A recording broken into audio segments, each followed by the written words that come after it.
We're going to cover section 11.8, parametric equations. So go ahead and write down your essential question. How do you write equations to describe the motion of a point in a plane? I'm going to glue your cutout, write example number 1, and then we'll continue once you're ready. Go and pause it. So far in Algebra 1, Algebra 2, and most of pre-calculus, we cover equations that deal with x and y. Now in this past chapter, and those are called rectangular form.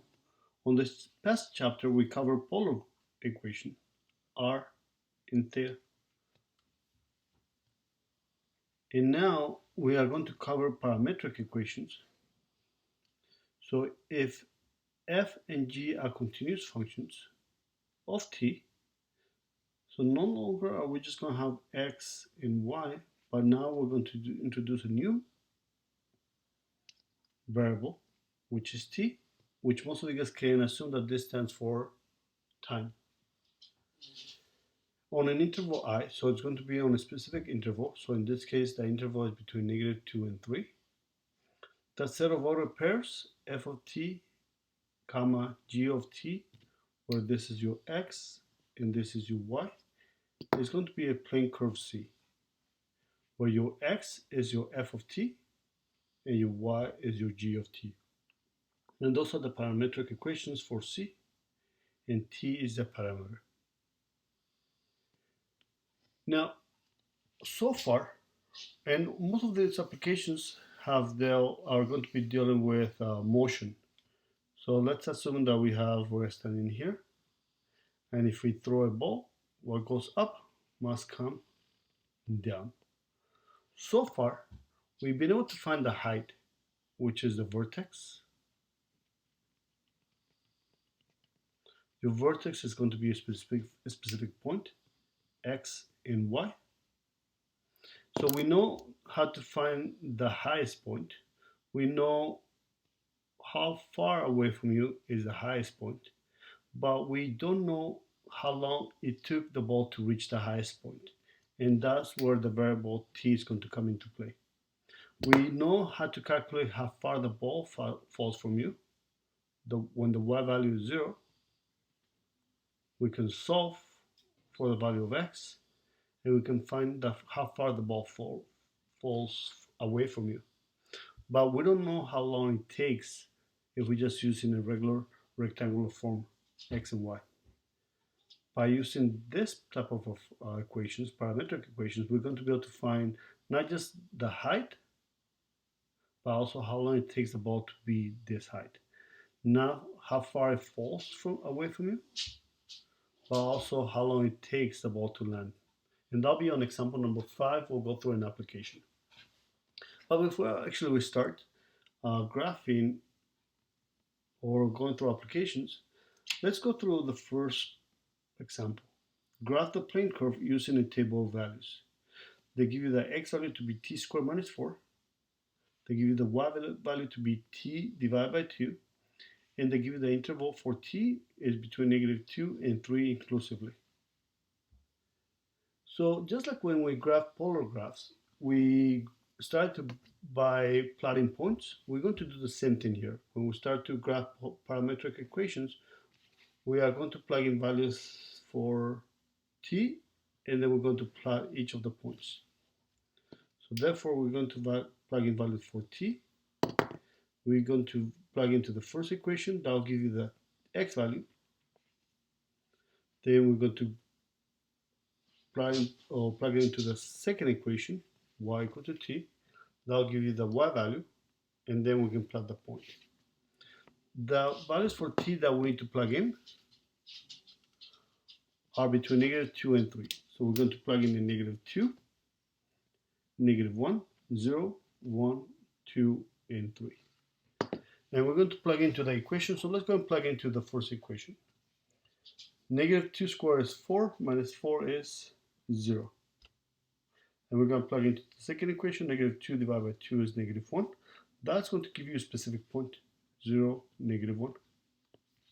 We're going to build an x and y axis. We're going to make it 5 by 5.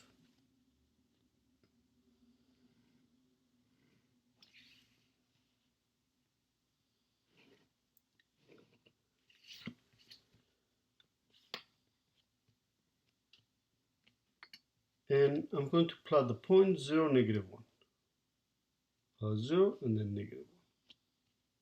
Now I'm going to plug in a negative 1 all the way down to 3. Negative 1 squared is 1 minus 4 is negative 3. Negative 1 divided by 2 is negative 1/2. That gives me a point. My x value is negative 3. My y value is negative 1/2. Negative 3 and negative 1/2. I'll continue plugging in 0, gives me negative 4. Plugging in 0 gives me 0. So negative 4, 0. I'll plug in a 1, gives me negative 3. Plug in a 1, gives me positive 1/2.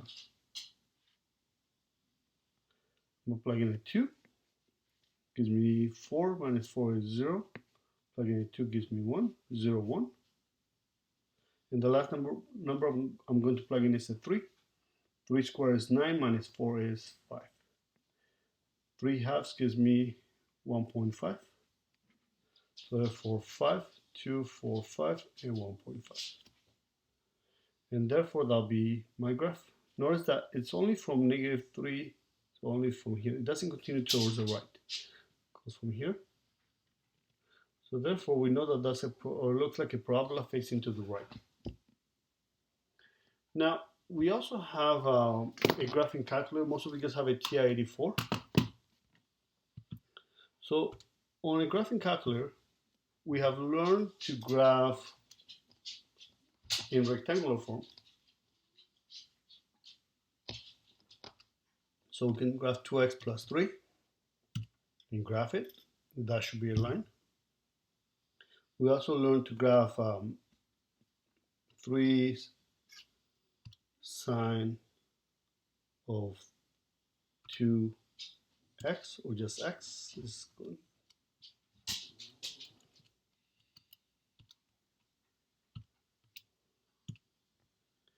And that's a sine curve. On the previous sections, we learned how to graph in polar. And your graph calculator, if you go under mode, and we'll go down to polar, I'm going to press enter. Now I'm going to go y equals, and now I can graph 2, well, let's make it a little long, let's say 4, the sine of theta. And notice that as soon as I place a variable, because I switched over to polar, now it says theta. So every time I press X, now it's going to be theta. And I can graph it. I can go Y and change it to a 2 theta.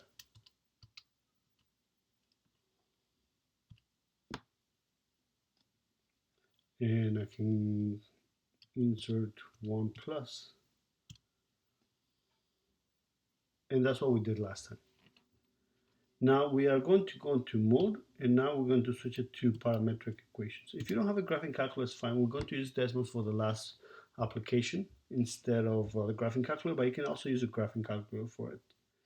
So now that I've selected, I'm going to go in Y, and notice that now we have your X and your Y. I'm going to type in under the X, I'm going to type in my first equation, which is X, and notice that now that when I type in an X, or when I press the variable, and now it's going to be variable t. It'll be t squared, and they place it in uppercase. For purposes, I'm going to keep it on lowercase, and I believe your textbook also does it on lowercase, minus 4. And your y will be t divided by 2, so it'll be t divided by 2. And I can graph it. Now, if you notice, your graph looks slightly different than the one that's given to you. So therefore, we can change it.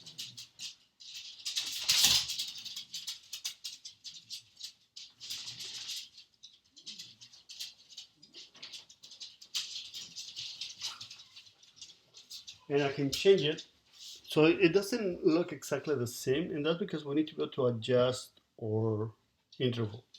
So I'm going to go under table setting. I'm going to go under window, so I'm going to press window. And I'm going to change my window from -3, -2 to 3. and I can graph it, and now it looks exactly the same. So your interval is very important whenever we are graphing parametric equations. And most of the time it's going to be given to you, but not always. So let's go through example number 2. And then from here we can talk about your domain and range. We know your domain is from -4 all the way up to 5, but it doesn't go beyond that. Your range will be from -1 all the way up to 1.5. Example number 2. Go and take the time to copy it down, and then we can work on it together. We are not going to be graphing points. We actually just going to go through converting this into a rectangular form and graphing it from there.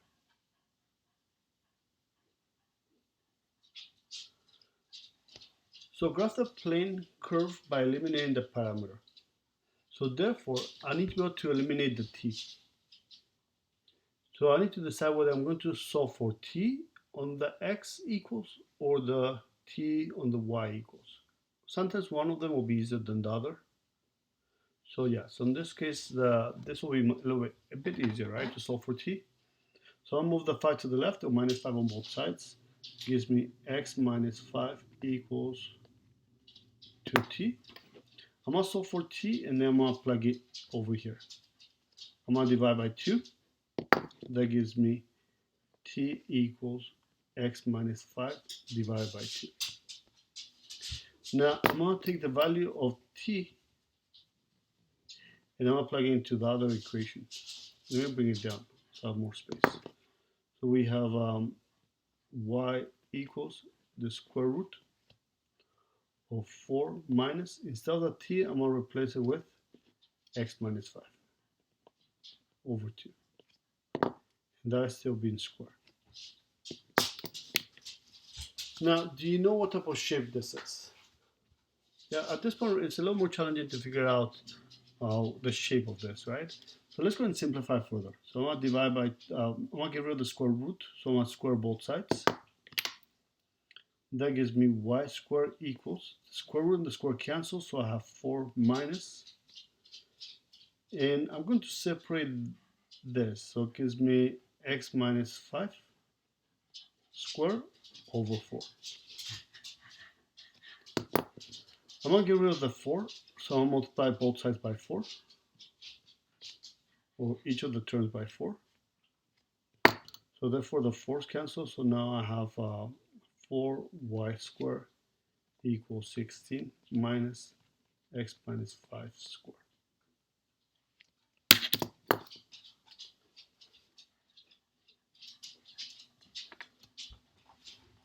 And now we know that we have x squared and y squared, so I know that that's a conic section. Is there a parabola, is it a hyperbola, circle, or ellipse? What do you guys think? So let's go and move this to the left. We can say positive. So now I have x minus 5 squared plus 4y squared equals 16. So what type of shape is this? Correct. This is an ellipse. And notice that the values of t is from -2 to 2. So we're going to take that into consideration in a few minutes. Whenever it's an ellipse, I need to be able to make it equals 1. So I'm going to divide by 16, divide by 16, divide by 16. So now I have x minus 5 squared over 16 plus reduce gives me y squared over 4 equals 1. I'm going to make a graph. My vertex in this case, or my center, is 5, 0. And I'll go to the left 4 and right 4. So let me just make it a little further to the right.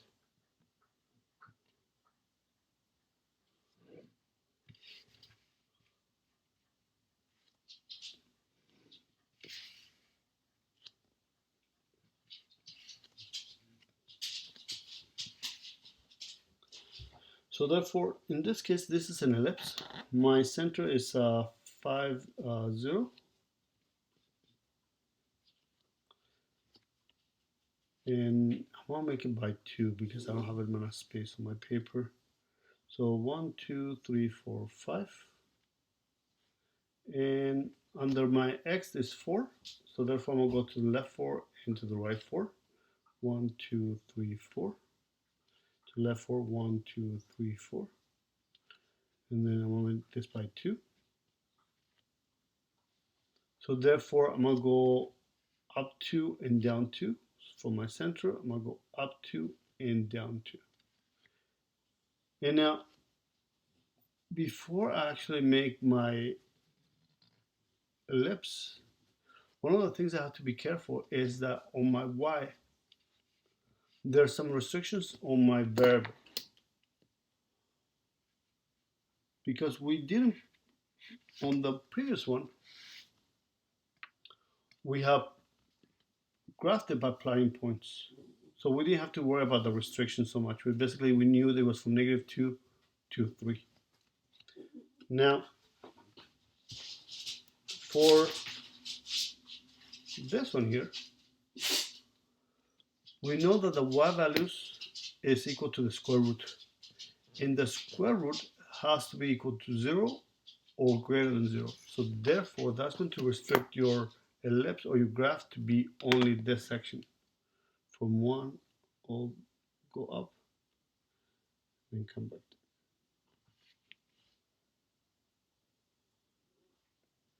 And that has been restricted. Now, if you want to double check, the first value is -2. If you plug in a -2 in here, so my x equals 2 times -2 plus 5. And that gives you x equals to -4 plus 1 plus 5. So therefore, x equals to 1. And if we plug in a -2 in here, that gives me 0. 4 minus 4 is 0. So therefore, the y value will be 0 as down here. And then we can plug in a 1, or excuse me, a -1. And then this will never be negative. Do you guys agree? So therefore, you guys will never end up with the bottom part of the ellipse. So therefore, that is your graph, including this point and including this point. If I graph it on my graphing calculator, I have 2t plus 5.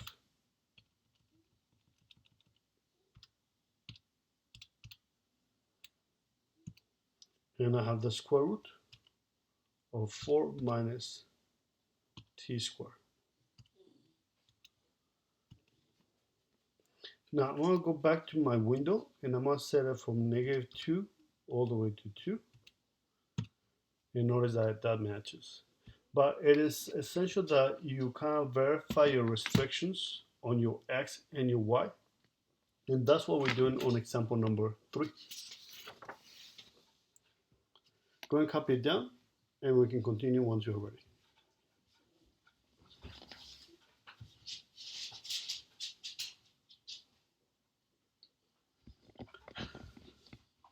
So on example number 3, you need to be able to decide whether, so let's see, graph the plane curve by eliminating the parameters, same as example number 2, and then we need to be able to adjust the domain. So in this case, they don't give you an interval. So we need to be able to decide what will be the interval for this as we graph your domain of the graph. When we graph the equation, we're going to adjust and see what is the proper domain. But for now, you need to decide whether we're going to solve for this t or this t. Now, in this case, either one will give you the correct equation. But because I want to be able to have a y equals, I'm going to go and solve for this t. It makes it easier to solve. On the previous one, I kind of knew that it was a conic section, so it really didn't matter. So let's solve for t.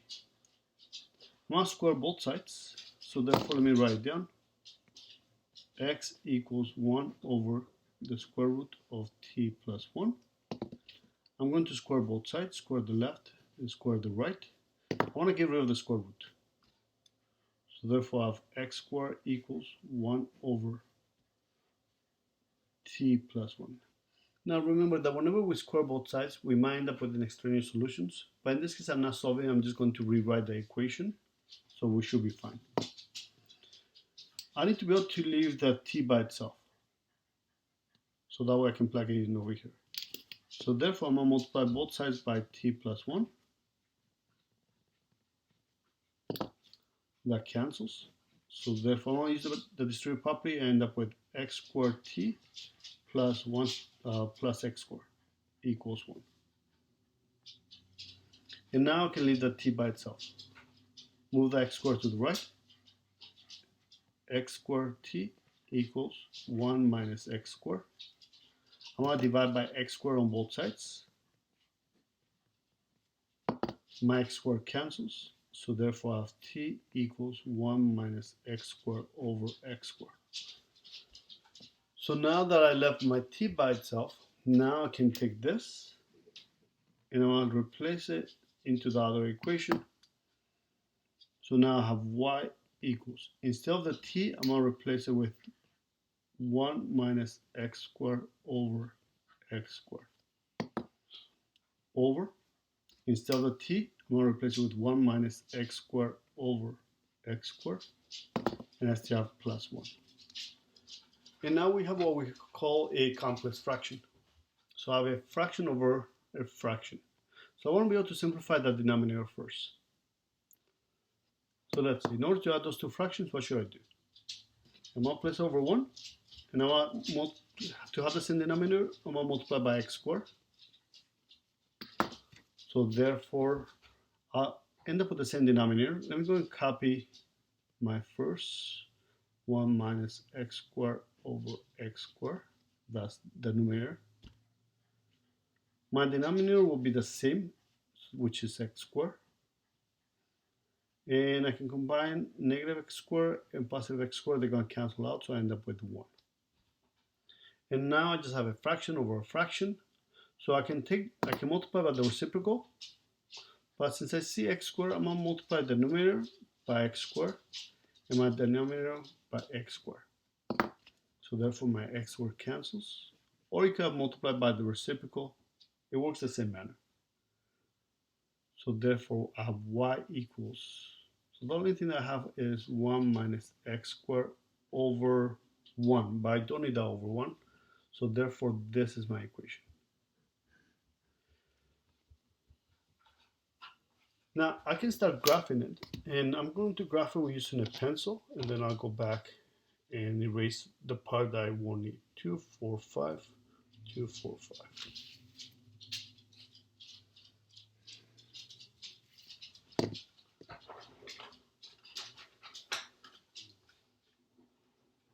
So at this point, you should be able to graph this equation.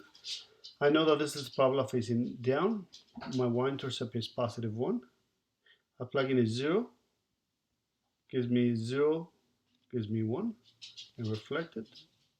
Plug in a 2, negative 4, plus 1 is negative 3, and reflect. So therefore, we have the following problem.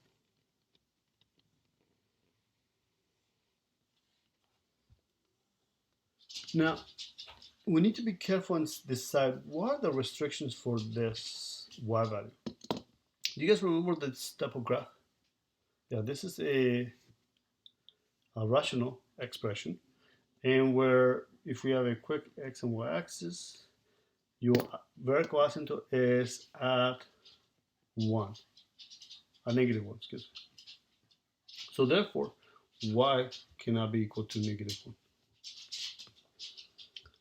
So therefore, this cannot be, the y value cannot be negative 1. In this case, we have x value.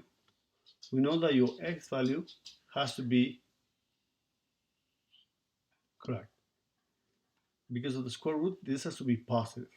So therefore, we really didn't cover, did we cover this type of graph? No. Even if we can graph it on decimals, but we know that whenever we take the square root of a number, because this is the variable, this expression will give you 0 or above. So therefore, x has to be greater than 0. Do you guys agree? So therefore we are going to start from x is greater than 0. We are going to go, we're just going to keep this part of the graph.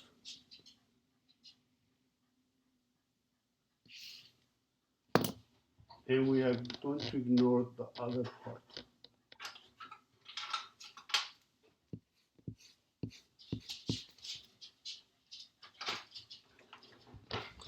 So that's what it says, but you need to adjust your domain. Don't worry too much about when your t-value is -1. Actually, when your t-value is, the y is not -1, when your t-value is cannot be -1. Because your t-value, because it's time, it cannot be negative for t. So the only thing that we're concerned is that your x value has to be greater, can it be equal to 0? Not in this case, right? So therefore your domain will be from 0 all the way to positive infinity. And that is if you need to adjust it. Most of the time they'll give you the interval for your parametric equation. Let's go over to example number 4.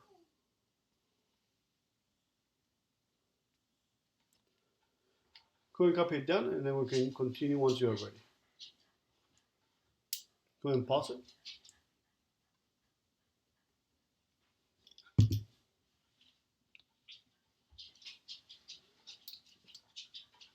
So in this case, we have x equals 3 cosine of theta and y equals to 4 sine of theta. So notice that now our parameter is theta. And they give you the interval from 0 to 2 pi. And that'll be the case for the problems that you guys will get for homework. So now we need to be able to decide, I can take the time to solve for theta. I can divide by 3 and then take the inverse on both sides. But it's going to give us a little funky equation.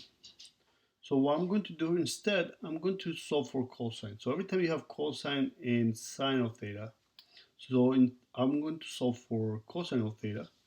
I'm going to divide both sides by 3. So therefore cosine of theta is equal to x over 3. I'm going to do the same thing here. I'm going to leave the sine theta by itself. So it'll be the sine of theta equals y over 4. And now I want to be able to use a equation that has cosine and sine. So I can substitute back in. So I want to go back to my trigonometric functions that I know. I'm going to use my Pythagorean triple, which is cosine of theta square plus sine of theta square is equal to 1. And now I'm going to replace it. I'm going to replace my cosine with x over 3, which is still being square. I'm going to replace my sine with y over 4, which is still being square, equals 1. I'm going to simplify this part. It gives me x squared over 9 plus y squared over 16 equals 1. And once again, I have a equation that I know, which is an ellipse. It's equal to 1 already, so therefore I can just graph it.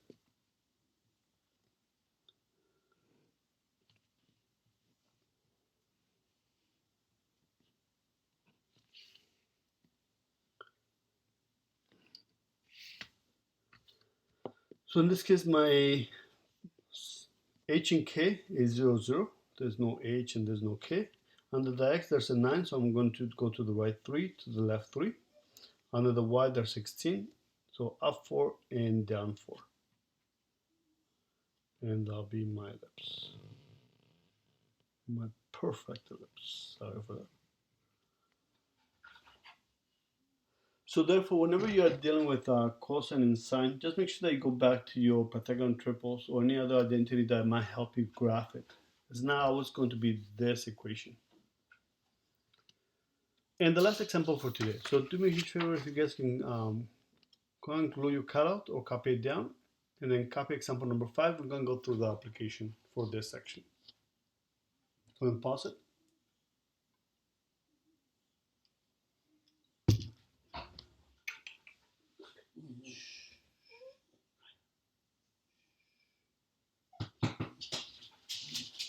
Sorry, that's my dog wanting to get fed. So in this case, we have a parametric equation in motion. So parametric equations are used to simulate motion. So if a ball is thrown with an initial velocity of v0, v sub 0, so that's your initial velocity, which is measured in feet per second, at an angle of theta, with the horizontal, the position x and y can be modeled by the following parametric equations, where this is your x value, that is your y value. So the only thing that we have to do is go and plug in the information, where t is time in seconds, and in this case your velocity is also feet per second, and h is the ball initial height. So h is, sometimes you'll see as h sub 0, in this case it's just h in feet above the ground. The term negative 16t squared occurs because of gravity is pulling downwards. And if you've taken physics, you've done more challenging problems than this. So this will be just kind of a review. So a small rocket is launched from a table that is 3.36 feet above the ground.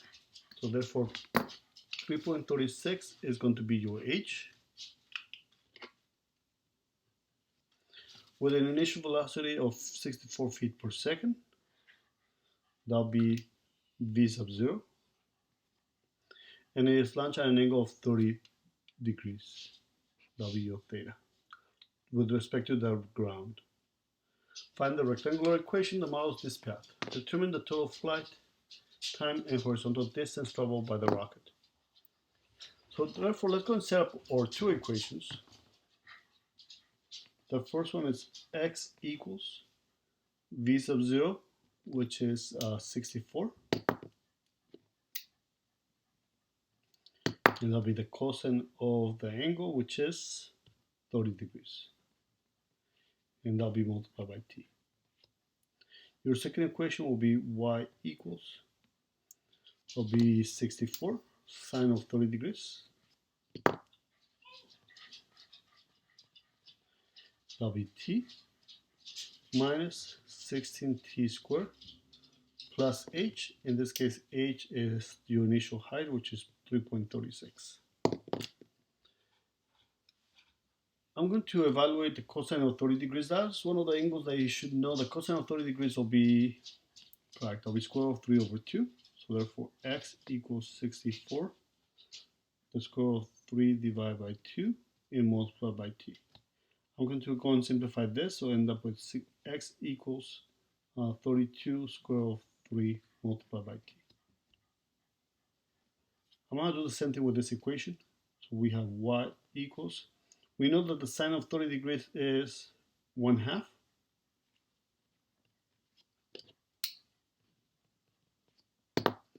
Multiplied by t minus 16t squared plus 3.36. Half of 64 is 32, so let me rewrite it with my t squared first.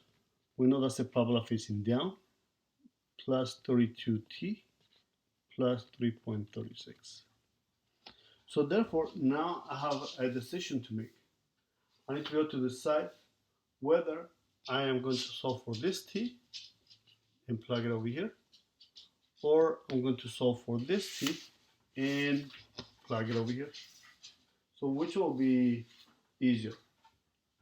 Correct. It'll be much easier to solve for this t.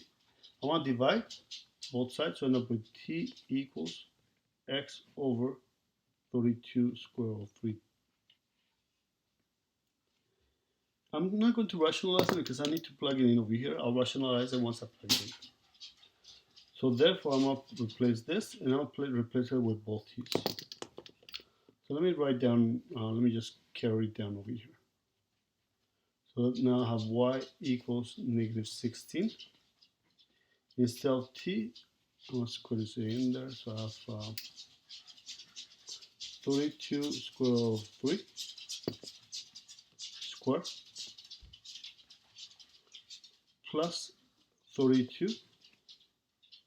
Instead of t will be x over 32 square root of 3 plus 3.36. Let me use my calculator to simplify this part. And I end up with so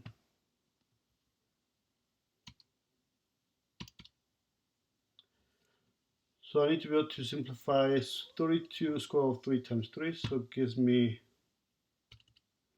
32 square, correct? And then square root of 3 and square cancels, so it'll be times 3. So therefore it'll be 16 divided by 3072. And then with the decimals, but I'm gonna just leave it as a fraction. Can I reduce it? I think it does reduce. Let me just change to a fraction. So I can go to math and I can just go fraction. Gives me 1 over 92. So I did math and then fraction. So therefore I end up with y equals to negative x squared over 192 plus my 32's cancel, and I'm gonna rationalize it. So therefore I end up with the square root of 3 over 3x plus 3.36. Now this will be the equation. Now from here I'm gonna go. I can use my graphing calculator, but for your homework you can use decimals to graph it. So therefore I'm just going to type it in as this y equals negative x squared divided by 192. Then I have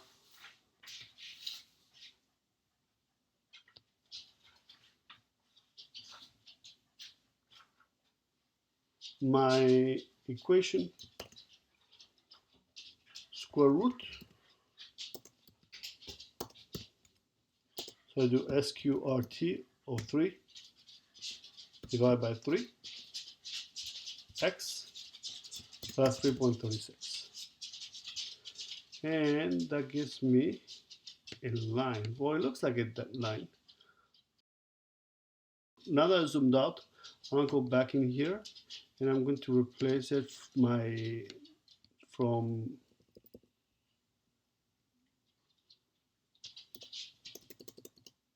negative 160 is fine. From there I can see my graph and I can find the highest point. I can also find how far does it fall. But in this case, I need to be able to determine the total flight time. I can find the horizontal distance traveled by the rocket. And I can use so in this case, the total distance traveled by the rocket is 116.4.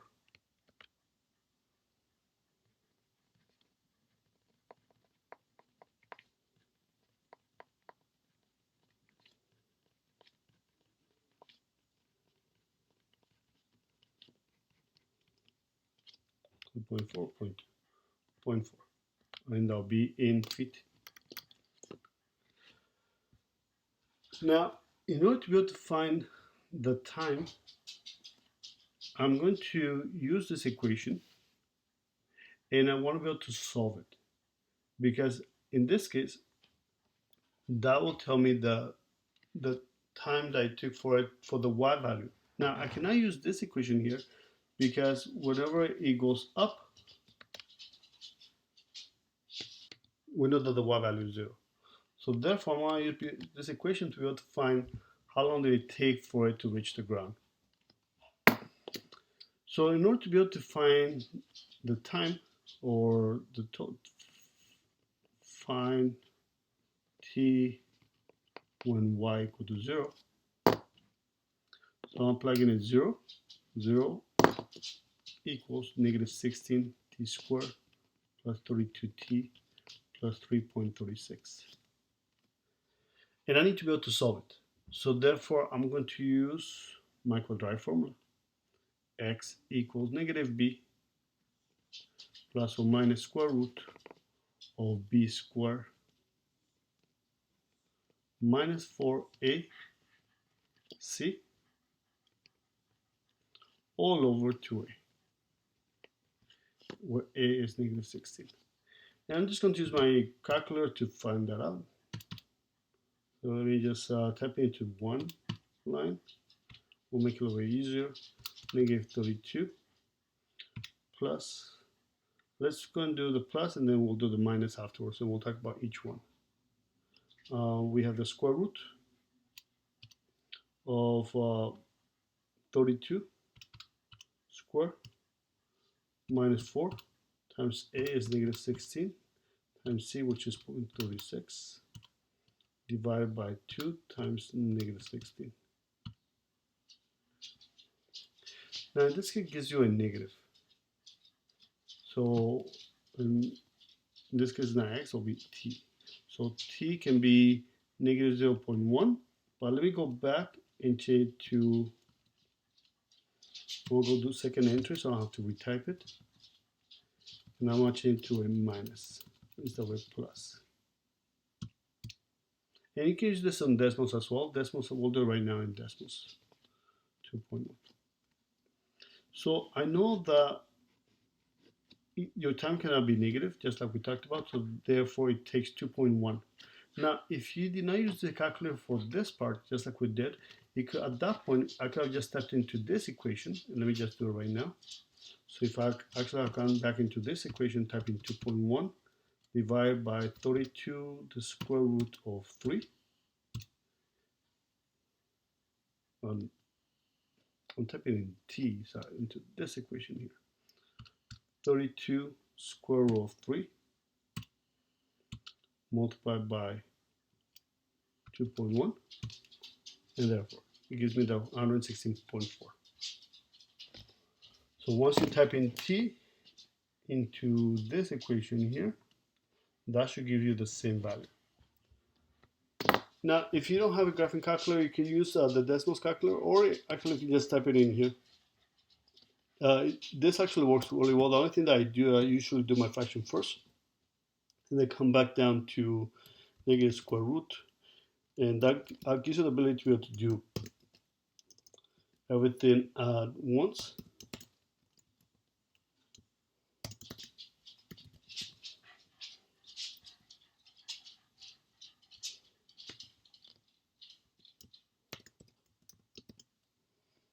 And that gives you negative, and then you go back over here. It might be a little faster if you don't have a graphing calculator.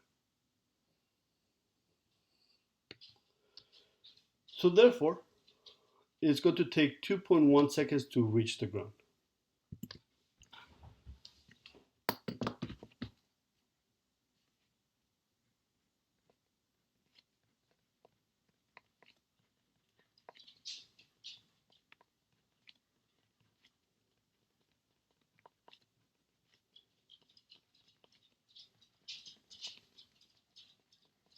And that is the total flight time. So that is our lesson for today. Have a great day. Yeah, let's go. Okay. Have a good day, and I'll see you guys next time.